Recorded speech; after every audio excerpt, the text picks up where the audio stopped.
What the? Hey, you know what's up with the door? Like, why can't I open it? Oh, you need to get some worthless coins. How many worthless coins? 1 million to be exact. What? No, this can't be right. No, not at all. No.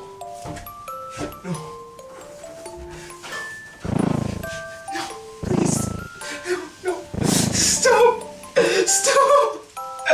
It's finally out. If I'm being honest, I never thought this game would ever come out, especially on the Switch. But it's here alright. Mario Maker 2 adds a lot of new elements to the game, and you know what that means? More creativity! So let's see what this game offers.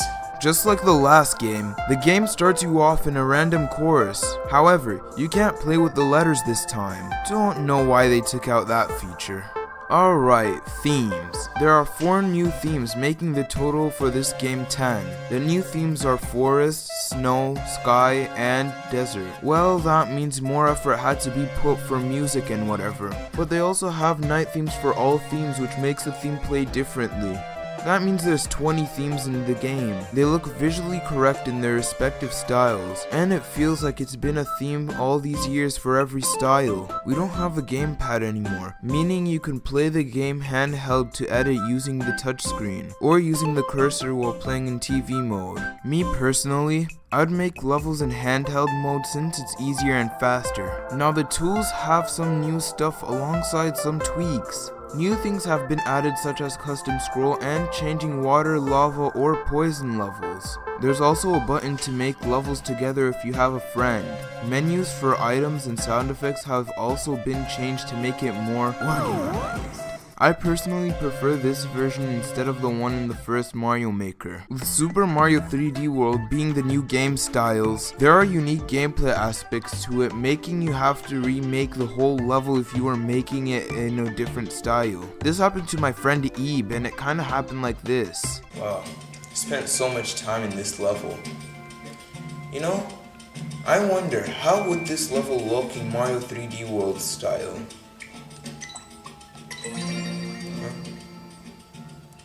Yeah, I can't read that, so I'll just press yes.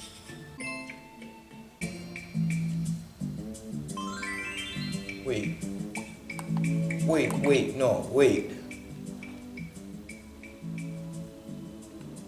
What happened? This can be really frustrating at times, but I think the reason this happens is because Mario 3D World style might not be in 2D just like the other styles. But I'm spitballing here. As shown in directs, this style keeps all movements from Mario 3D World. Now you can cat dive, roll, and long jump using the ZL or ZR buttons.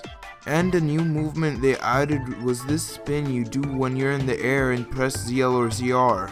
With new elements being added, that only leaves more room for creativity, and that's exactly what happened. There are now clear conditions which makes the levels have more meaning to them instead of just reaching the flagpole. It really makes the game that much fun. We now have a story mode and course world for our play options. We'll talk about story mode later. So course world looks kind of dull. I mean, the menu isn't as visually pleasing as the last game, but hey, there's our me, and oh look, multiplayer is here too.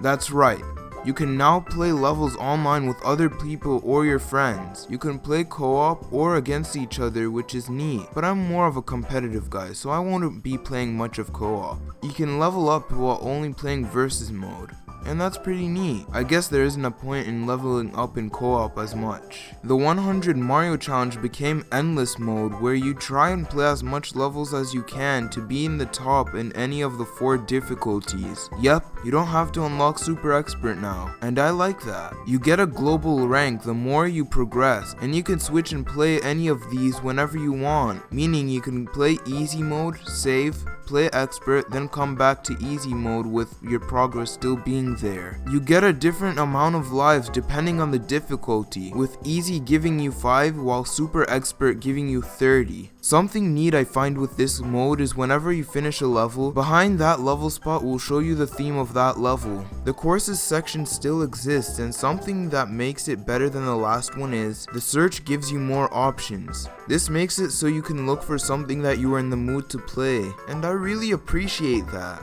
You still can't just write down a name and it gives you the level. You can, however, play locally with a friend, which is cool. You also have the option to choose what character you want to play as between Mario, Luigi, Toad, or Toadette. Event courses isn't available, meaning no costumes, and the game doesn't have any form of amiibo support, which is a shame. But there is an avatar you can make and customize with clothes. I actually like this feature, and this kind of feels pretty rewarding since you unlock clothes for them when you do something like play 10 levels. They act like achievements, a feature the Switch lacks. Now, the story mode. Oh boy, the story is pretty goofy. It starts off with Mario and a bunch of toads finishing building Princess Peach's castle, but then, the reset rocket appears right in front of them. Now the wise thing would be to move it so nobody can touch it, but no, what ends up happening is the undo dog starts hopping around and then presses the button. Yep, Bowser didn't do anything this time, the undo dog did. This makes you have to get coins to rebuild parts of the castle until it's complete. You start off with the taskmaster giving you some jobs you could get money from. These jobs are kind of like introductory levels to some mechanics at the beginning, but later turns into ideas for levels you can make. Every time you get enough money, you talk to Toadette to rebuild a part of the castle, which takes a couple of levels to be built. These hammers indicate how many levels you would need to play for the part to be built. While you progress, characters appear on the map.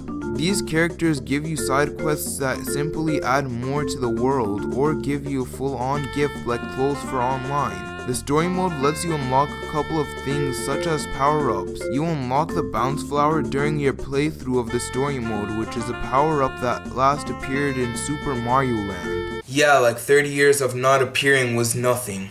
Then there's the new item, the Super Hammer. This item is only unlocked when you finish the story mode, and it turns Mario and the other 3 characters into builders. This item can only be used in the Mario 3D World style and allows you to break normally unbreakable blocks with the hammer, as well as throwing blocks to make a path. This item is also stronger than other items, which is really neat. Story mode is fun, and I would highly recommend people to play this mode. Super Mario Maker 2 is another great creator, and it has qualities to make it a good sequel.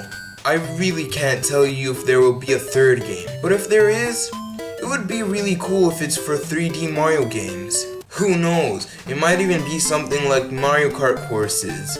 This game has its downsides, making other people prefer the older one. Me personally, I wouldn't choose between both of the games as they're both good. Now, if only other Nintendo games had makers.